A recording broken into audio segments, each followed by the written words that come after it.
and I guess I spoiled it already. So, are you able to perform under pressure?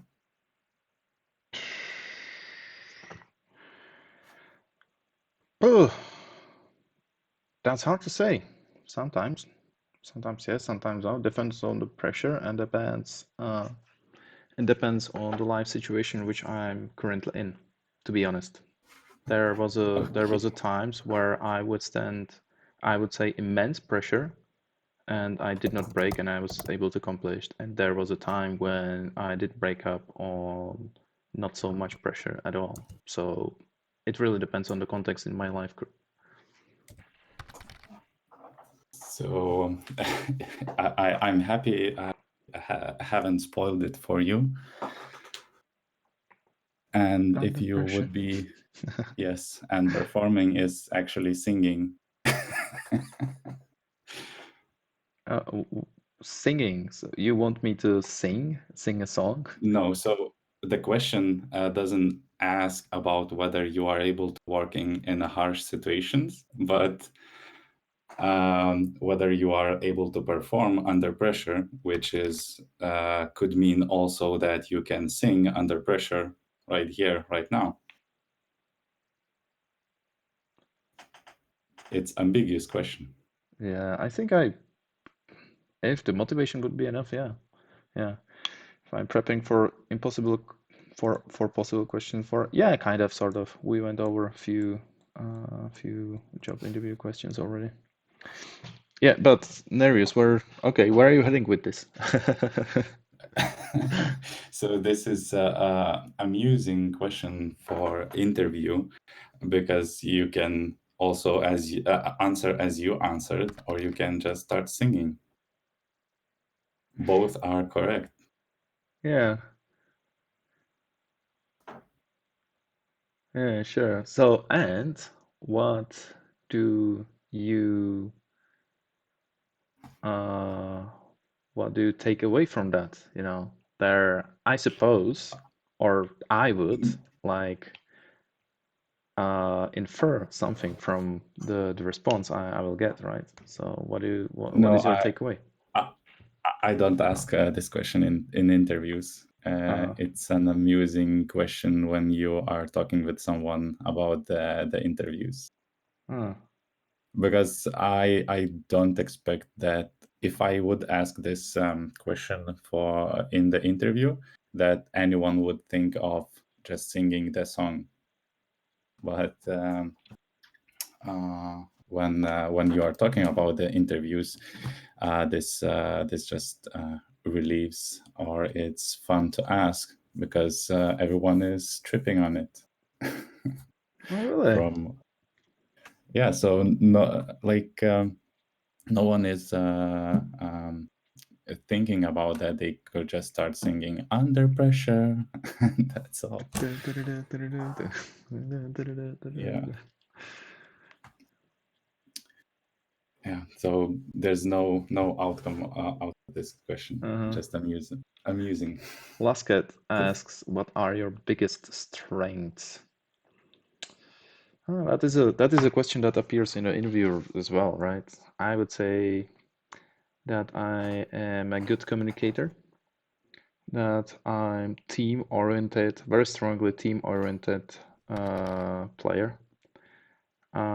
Actually, I have been told by the multiple superiors of mine, or the managers, that I am ideal team player, and that I will do splendidly if I ever decide to manage people in the future. So that, I would say, those are my biggest strengths, I think. Yeah.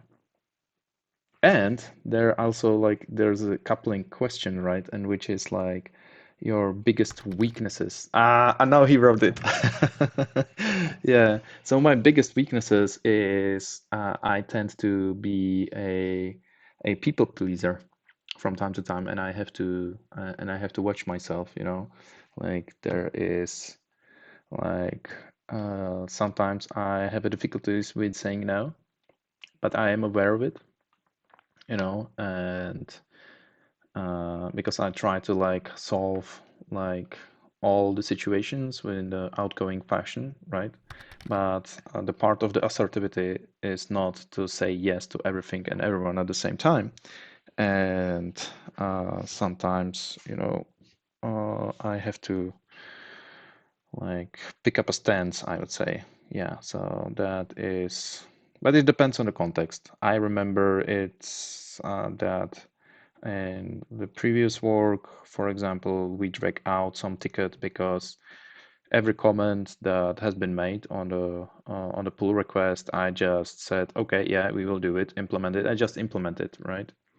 But looking back at it, I should have on some of the topics pushed back, and maybe had the discussion about like how it will how it might increase the scope of the ticket, or why the solution which I am doing right now is the correct one.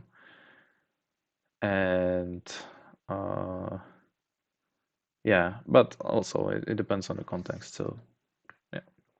Oh yeah, also, and the biggest weakness, I just cannot stop working. I don't know what is it with or I have heard another one. It was like another good one, and that was how it was like. Oh yeah, the other people cannot handle how good I am. That was my weak. That is my weakness. That was funny one too when I heard that one. Yeah. Yeah. So we can go on more interesting questions. Mm-hmm. And like, do you know which Java version you use project? Oh, right now, I think I have there like 11 because it was the latest LTS at the point where I started the project. Now we have the 16, right? But I'm not using all of the features like the modules from Java 9, and I don't even now recall what is new in the 11 and the other versions. Yeah. Okay. So do you know which version will be the next LTS? No, I don't. It's this autumn. It will be 17th. Oh, nice. Okay. And yeah, so as Lusket says, Java 8 is good enough. Java 11 brings lots of improvements for runtimes, but not not many things to do for developers. So Java 8 new features is worth exploring and knowing. So streams, optionals, local date, and what else there is? Oh, well, Like you see, I use it. I didn't even know. I didn't even knew. you see, Yeah. And also, what I really like is the executables.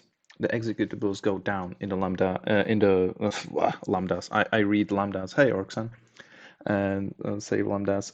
In the Java 9, if you when you did the executable, right? Because before the introduction of the modules, you produced a jar, and then you want to include like the libraries, the Java.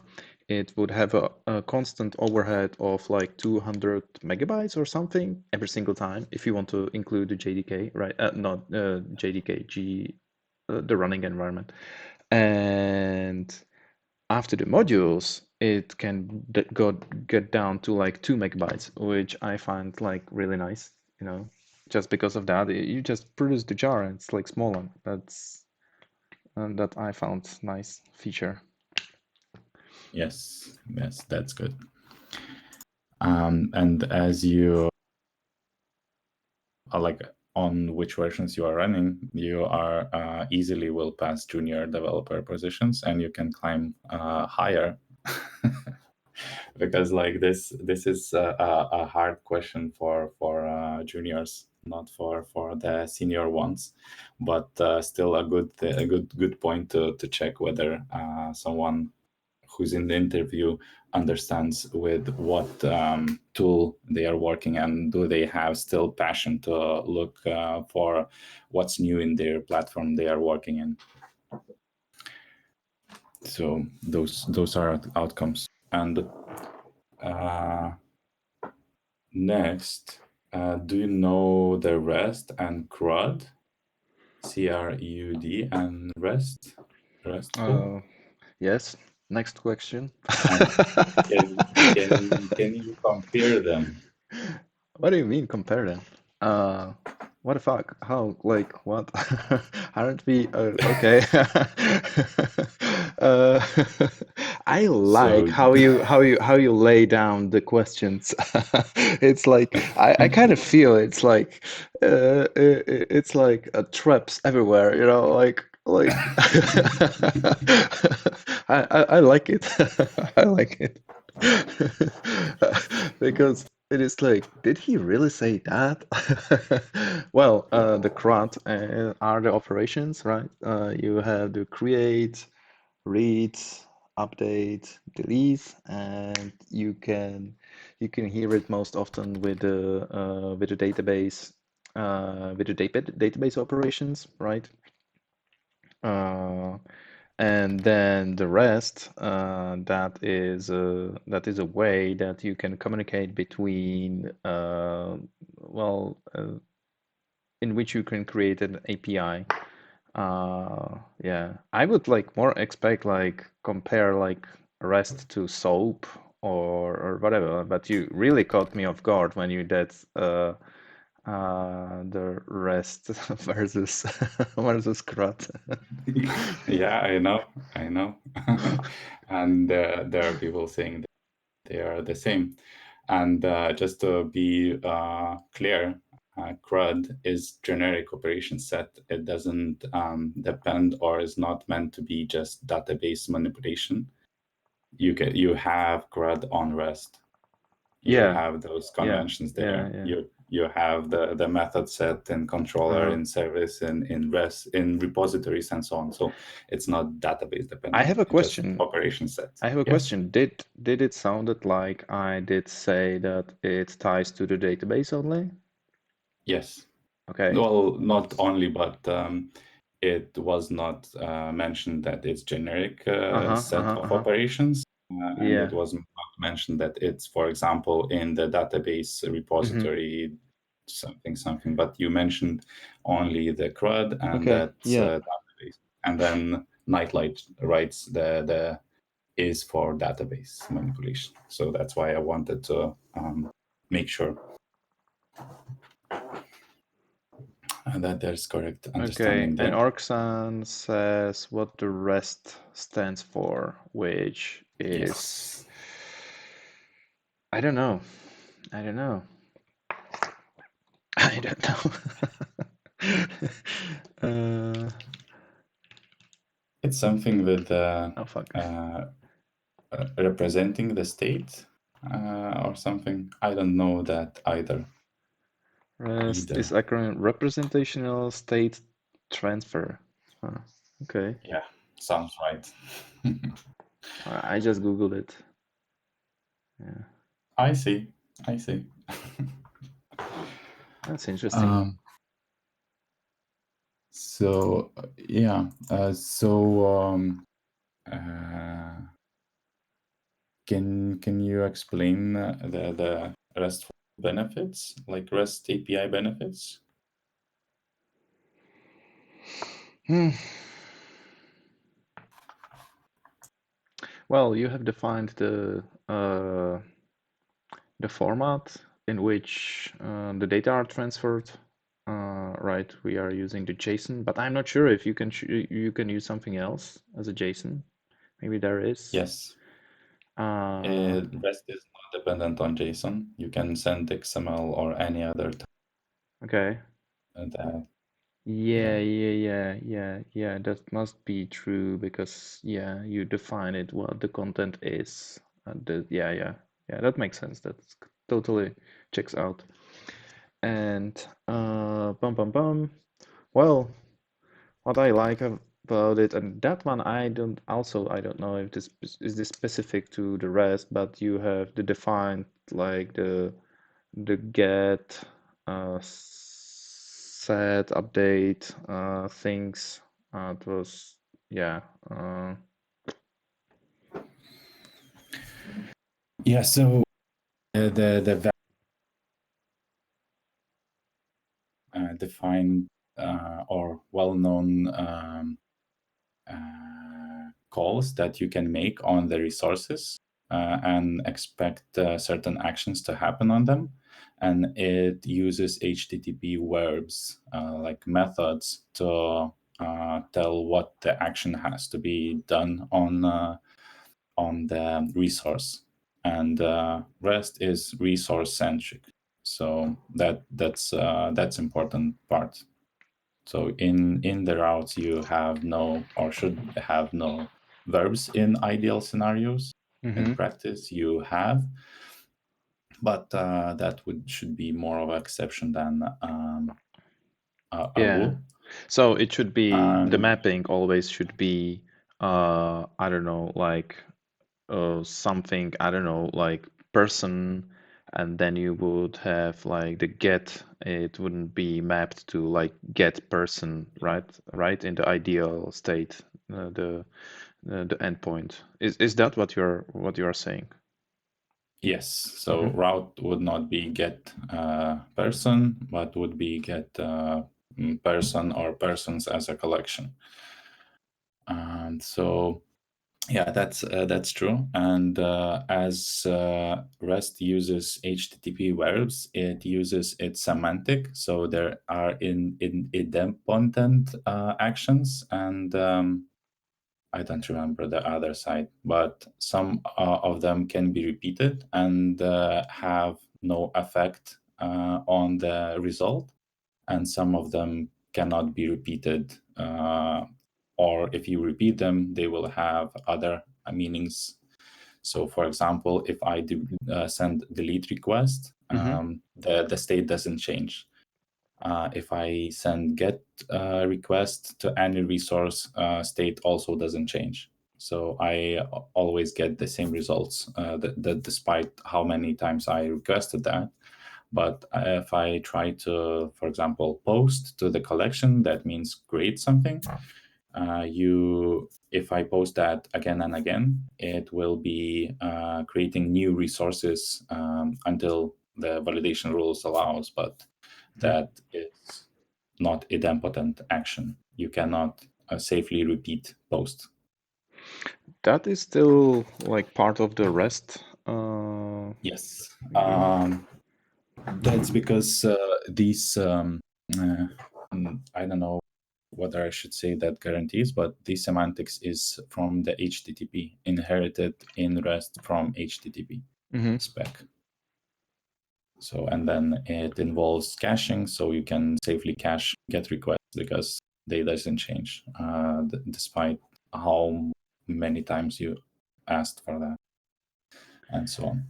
So you should get the same response for the same get request, right?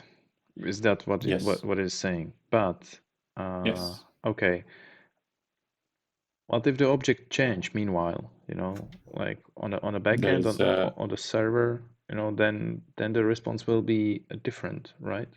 The Yes, content. of course. That's a life, and life is change. And there's invalidation strategies that you can use on the, I don't know, CDN or the caches. And there are other tools that allow you to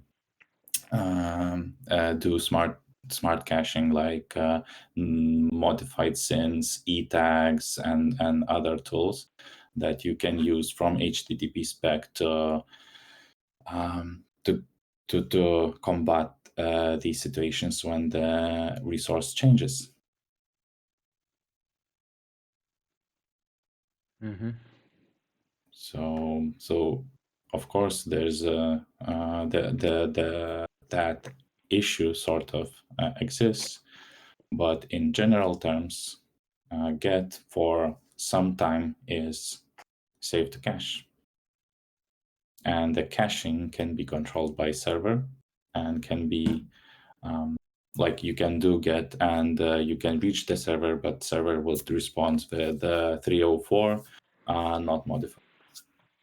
Ah, I see. Okay. That one I didn't know. That one is useful information too. Yeah. Lasket asks, what is a singleton class in Java and how you would make a class as a singleton class? Well, singleton is a class which has only one instance, and the main trick is to create a private constructor and then call it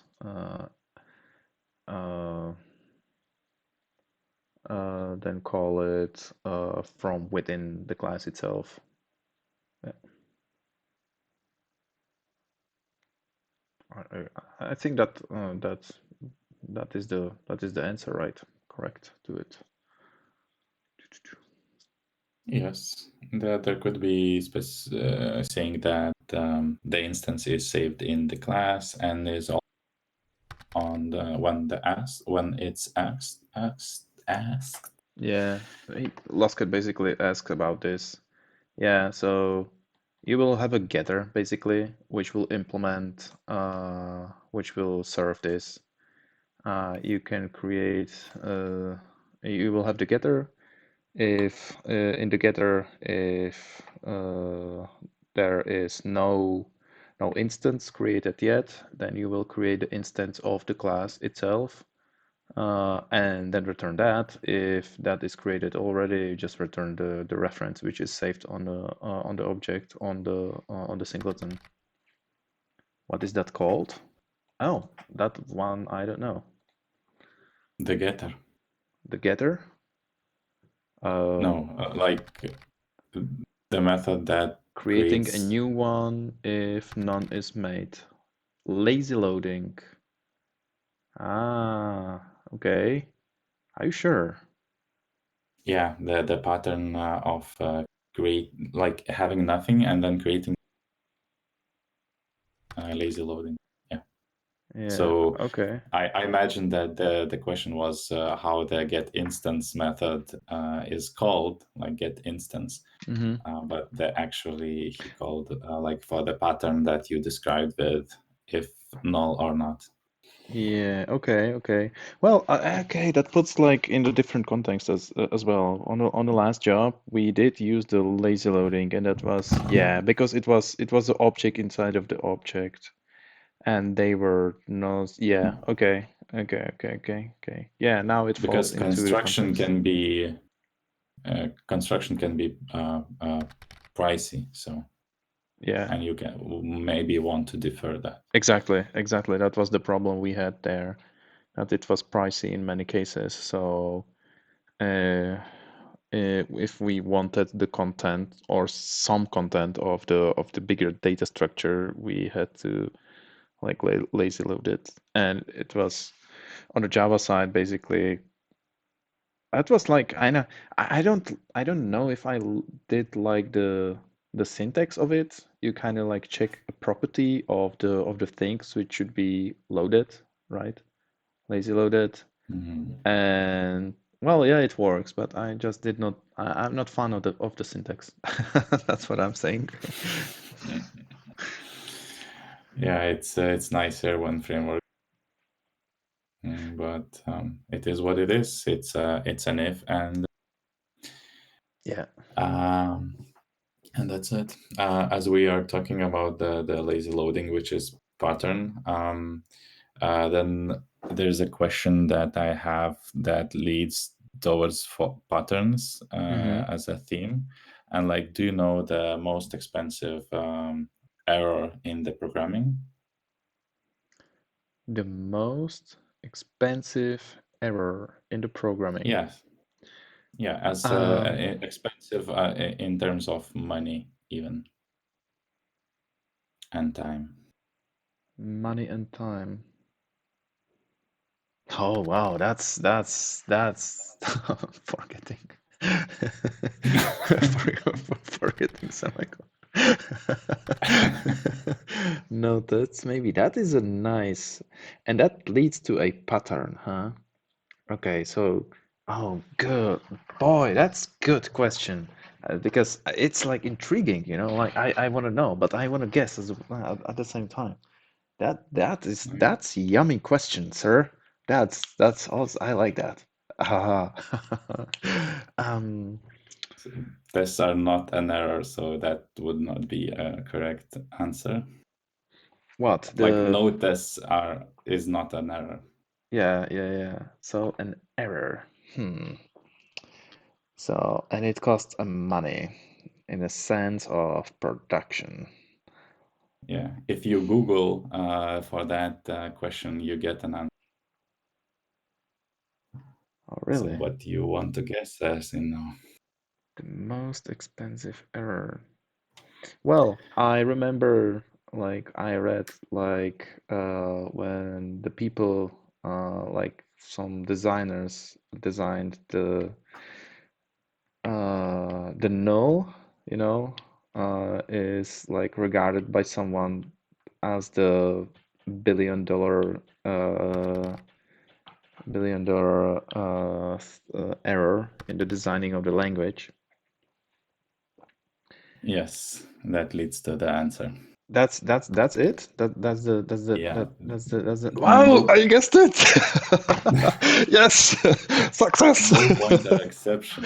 Null pointer exception is most common and estimated as most resources requiring error to fix because you come across it really often. NP. Yeah, we had. Yeah, everyone has the NP. We have another NP ticket. Can you look at it? Let's PGB do it. PGB, you can do it, right? Oh yeah, I'm the pleaser. I will do that. I remember that. And then follow-up question is how you prevent null pointer exception errors. Well, now we have the optional, right, in the Java. That kind of helps. Uh, Yes. but we don't have optional everywhere. So in the TypeScript and JavaScript land, uh, we have multiple nulls, basically. We have undefined and null. So we are twice as screwed. uh, yeah, Well, so optional is just a data structure that you can introduce in any, so that's not a big problem. And mhm. then in terms of optional, where you don't have option, always wrap it. So like You're do breaking off up now. nullable. Like it's Oh, like sorry. maybe loose cable or something. It's like totally silent for a half of second, and then again it goes well. I guess it's a noise cancellation and away on my chair from the computer or Uh-huh. something. And it So happened right away when you were explaining that, so maybe the approximate is not the problem. okay. Okay. But it's doable. Um, It's like, but I will sometimes just ask. Okay. okay, cool. Um, okay. So nullable option it's just a data structure, and you can have it in any language. So you can have that optional interface or class in the TypeScript or JavaScript, and just everything that is not written by you that doesn't support that interface, you can just wrap it in in optional by just calling off nullable as in Java, and Mm-hmm. you just convert any value to the optional, and then you can work with it safely, or optional just forces you to work with it safely, while you can still just do .get and discard all the values. But there are other patterns that help you deal with nulls. Mm-hmm. And now Do you? there's a good time for me to name few of those. Um, Yeah, that's right. which, uh, okay, so I don't know if that is a pattern or anti-pattern. I just like the yeah, well, yeah, that is a pattern, anti-pattern, because if you have like the if statements everywhere, that leads to kind of like, well, you can do that, right? No, it's named defensive programming. It's not an anti. It's not an anti-pattern, okay? Well, it depends. If you are in your core of the software and you're still defensive, that can be viewed as a pattern. But Uh-huh. defensive programming is a pattern, and it's used at the boundaries, and Yeah. especially in the libraries that have public APIs, and on that public API, Yeah, you want yeah, to do like yeah, the API a connections. region. Yeah, that makes sense to me to do it do it in there. Yes, yes, yes, yes. Yeah. So um, also like the putting if statements is good, as Lusket says, adding nullable annotations on methods and parameters also can force or like hint developer that he should handle null pointers. That also prevents him, but in general, if you don't pass nulls anywhere, then you don't have the problem Mm-hmm. of null pointers, but you have a problem what to return in those cases when you don't have anything to return. Yeah, yeah, yeah, yeah, yeah. So one option is to return optional. Another option is to throw an exception. And how the null pointer exception is other is the Yeah. natural question. Can you repeat that once again? Now the breaking up went really badly. I did not understood. Yes. Okay, so from which part? The question or the Like the options? yeah, just the question. So throwing an exception is, yes, as Luskat says, it's heavy, but still a useful pattern. So if I don't have value to return, I can throw an exception. But how that exception is any better than null pointer exception? Oh,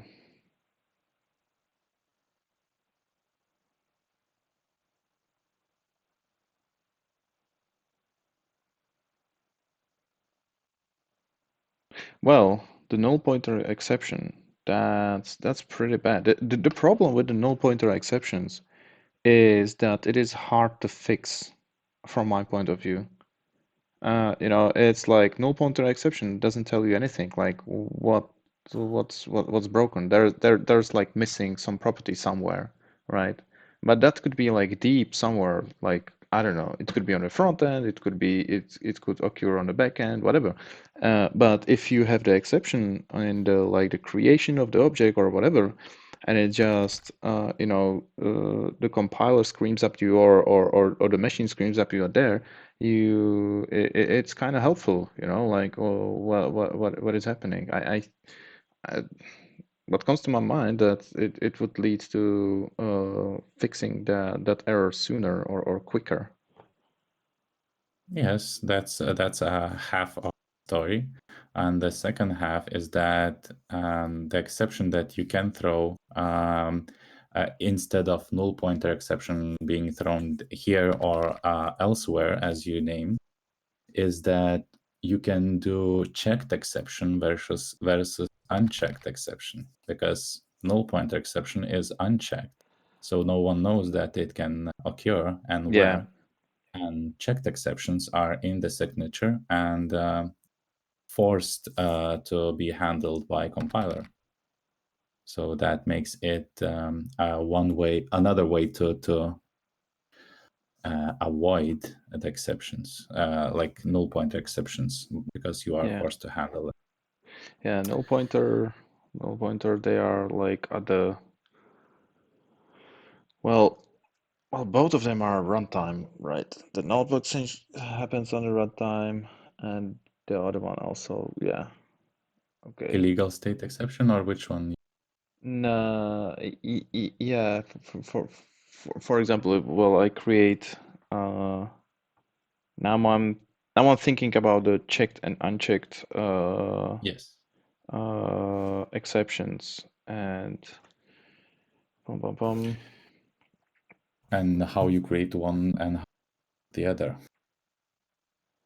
Well, the checked I can create. The unchecked, I don't recall creating unchecked exception. That just happens. It's like, oh, you're You accessing can array. create What? you can create unchecked exceptions. You can? Oh, wow. Okay. Yes. And it Uh, differs by which class you are extending in your exception yeah, that makes sense. That makes sense. and which is which.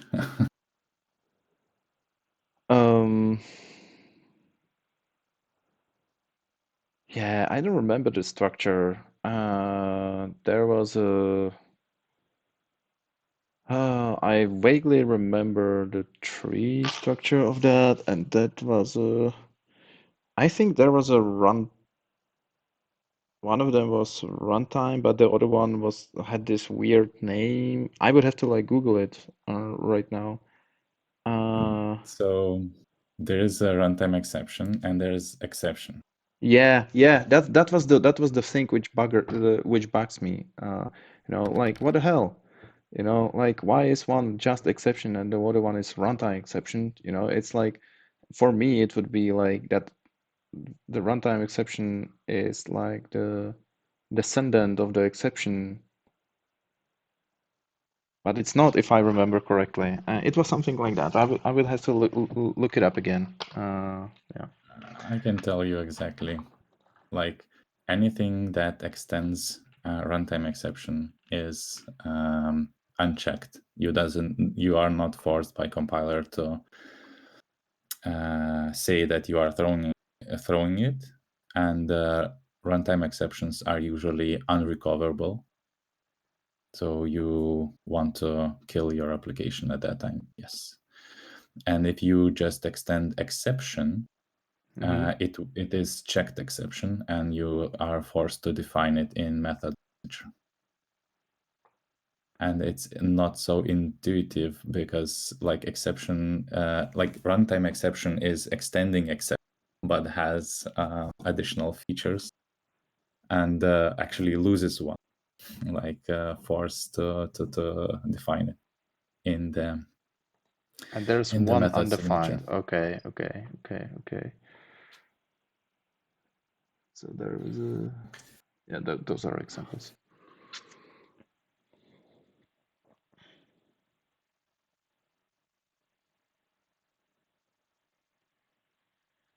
Okay. And Nightlight actually points out another way to what to do when you don't have a value return.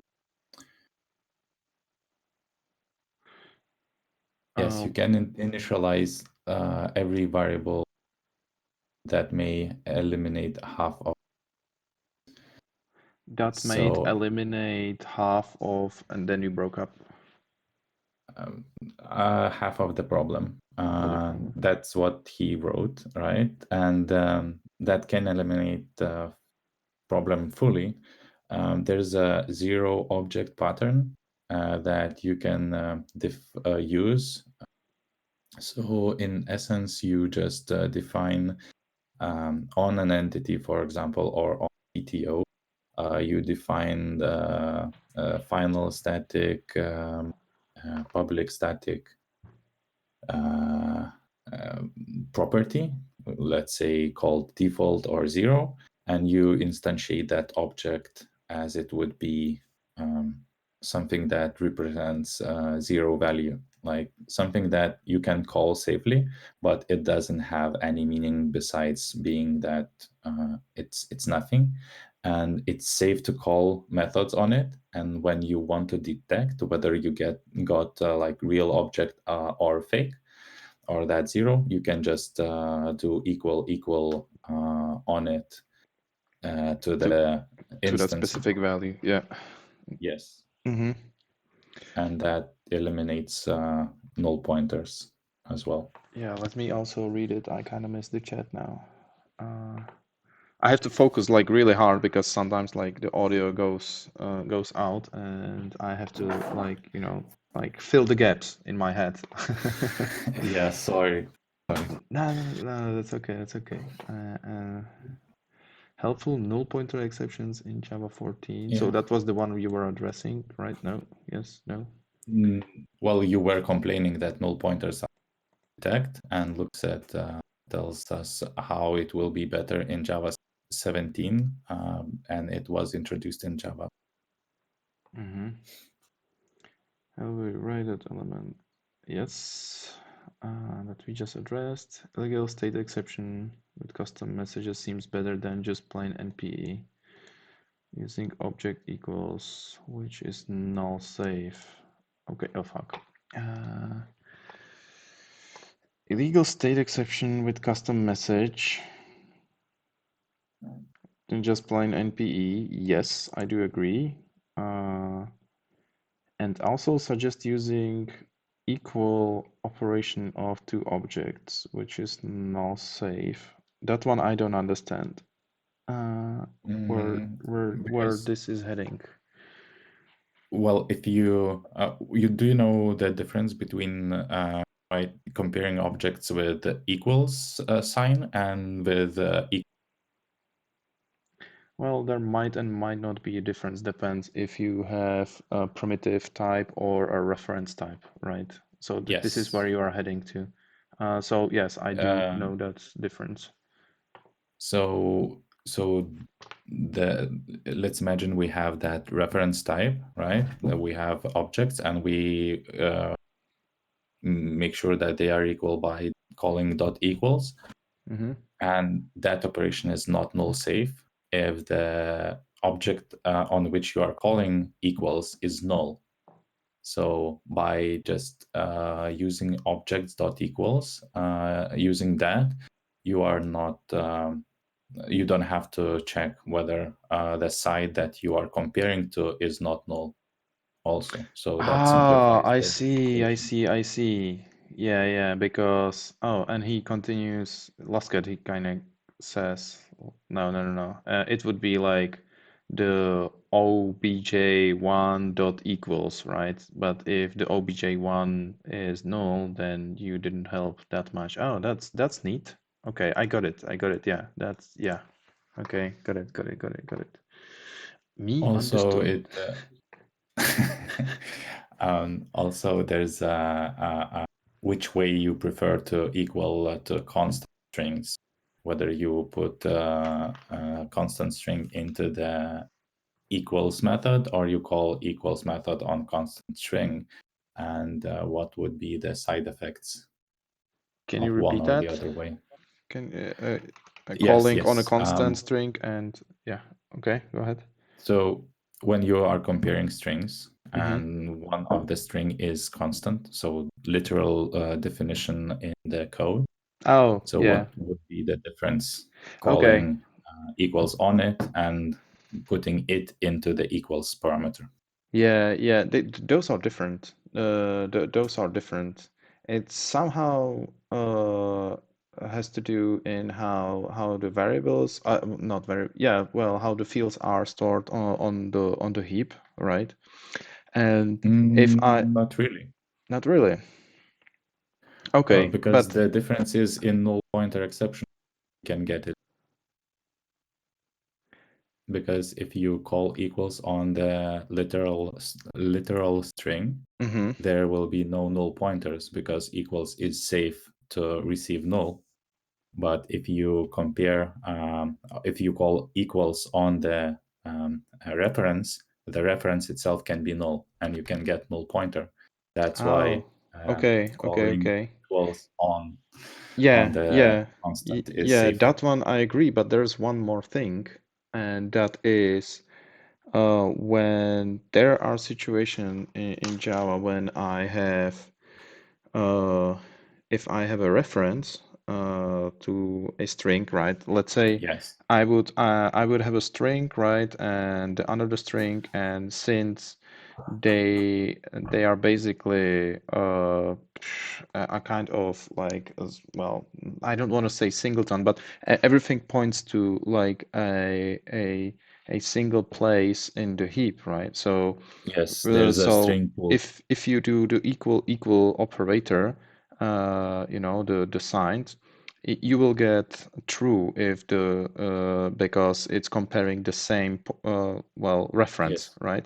But but if I do like double quotes, Nereus double quotes dot equal no equal uh, to a reference which will point to Nereus, I will get false. Uh, that's the, yeah. That was the thing.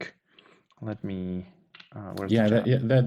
That's true. There's in Java that collects the literal strings and reuses them, Mm-hmm. and sometimes the equal can work. But the example I was giving you was the last comment from Lusket. Yeah, yeah, I understood. Yeah, and maybe I did Yeah, not make that clear.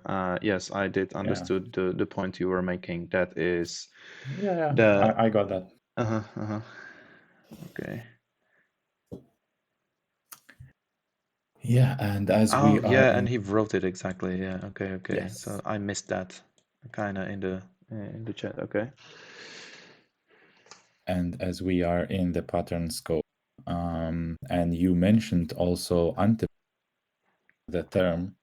Could you name any of anti-patterns? Anti-patterns. Oh yeah, the Christmas tree or the arrow. That's horrible. Then Christmas tree, also, I haven't heard that. no, it's like because it looks like, you know, like it can look like a Christmas Oh, tree, you when know. it goes to the right because of the indentation. Yes, yes, yes, yes. Oh, oh, okay, Or nice. they call it also arrow, because it could look like an arrow, like it's like Yes, the when it's negative space closing. on the left, right? Hmm. Then I'm not sure if that is an anti-pattern, but the callback hell, you know, in the Yes. JavaScript and TypeScript, that's like that stuff was blowing my mind. I was like, what the hell? That took me so long to like it's and I'm kidding not that some explosion or like my brain turned upside down before I was able to comprehend how like read that stuff, and still I hate it, you know. Yes. Yeah. So Oh, no long good. classes is easy one to remember. Long class. Oh, long classes. You mean like the naming, or like this God objects which controls everything? I think both goes. You know, like I'm not sure if that is a long as having a lot of functionality. Yeah, yeah, definitely. But I would also argue that having like overly super descriptive names which you cannot fit on the widest monitors they sell nowadays is also really bad.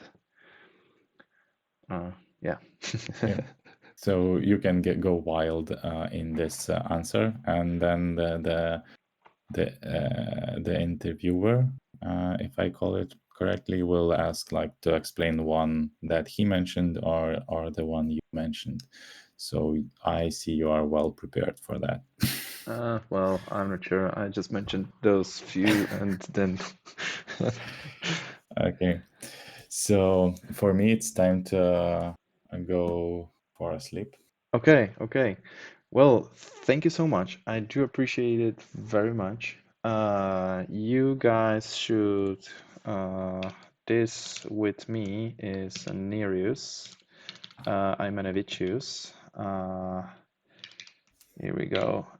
This is his channel.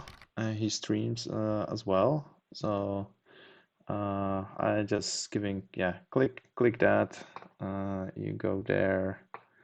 Uh, and click the heart if you are not following yet. As you can see, he's pretty knowledgeable and very friendly guy. So yeah, done. You have new follower. Thank you. Thank you My for pleasure. My follows. pleasure. Really. My pleasure. My pleasure. Cool. Have a great night Have a and great night. interview. Bye. Bye. Sometimes I feel I annoy people like, bye. Oh, yeah.